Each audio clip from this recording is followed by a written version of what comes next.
I left the house to get groceries, but there's a cleaning lady at the house, and so I'm spending some time in my car because it's kind of chilly, and I'm playing with the iPad, and I'm just hiding and high. And I was just driving, and I was I don't know, I was playing, and it's a weird kind of play, but it's my play. I was playing, and I was listening to a conversation that was in my head. There's a mechanism, a very old one, that when I used to be kind of a reckless driver when I was younger, I got pulled over a whole bunch of times, and I had to learn to talk to police officers, and I got pretty good at it. So I didn't get too many tickets, but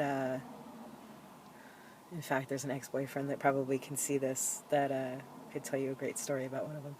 But anyway, so there's this mechanism that runs in my head that probably got implanted then. That is the what you say to a police officer if you get pulled over for whatever. You know, it's the mechanism that creates problems and then solves them. But it was this particular problem.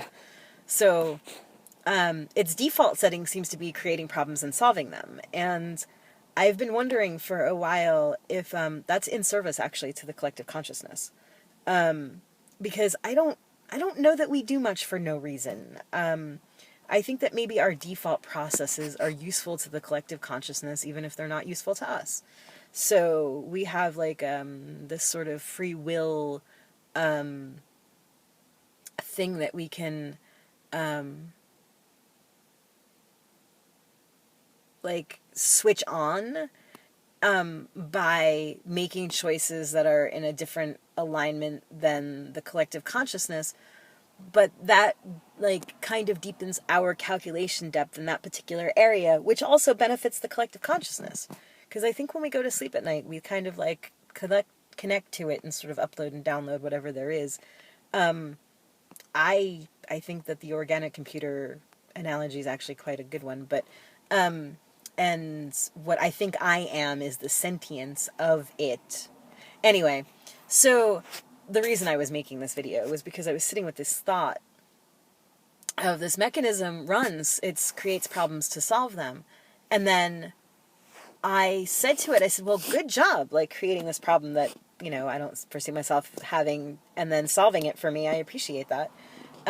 Like, good job. And you came up with a great solution. Thank you, mechanism, for doing that. And I'm like, I don't know what made me ask you, but I'm like, well, what else do you do besides create problems and solve them? Because I don't really want to be aligned with problems right now. And it said, input, please. Like, it was just like this flashing question mark, like waiting for my answer, like soliciting an answer. What do I want it to do besides create problems and solve them? Like, wow. What do I want it to do? What would you want it to do? If you had this mechanism inside of you that like was constantly running as an interface between you and the spiritual world and the physical world, if you're the sentience, that it's the thing, it's the paradox manager. It manages paradox because we are such paradox, right? Because we're like these tiny things, we're a tiny speck in this vast universe, but we also have all these tiny specks inside of us. We are a vast universe. Like, that's paradox. And to try to live in the world where you know that and not go crazy is actually like pretty sophisticated. So we have this mechanism in us that creates calculation depth for whatever it finds interesting, as it's like, you know, it just follows its curiosity as its default, but that's just its default setting. Like, we could totally like give it directions. But then it needs directions in a particular language. It needs directions in a universal language, because decoding it through the paradox matrix is pretty difficult. So giving it really clear instructions makes it really like easier. So so what would you want your machine to handle?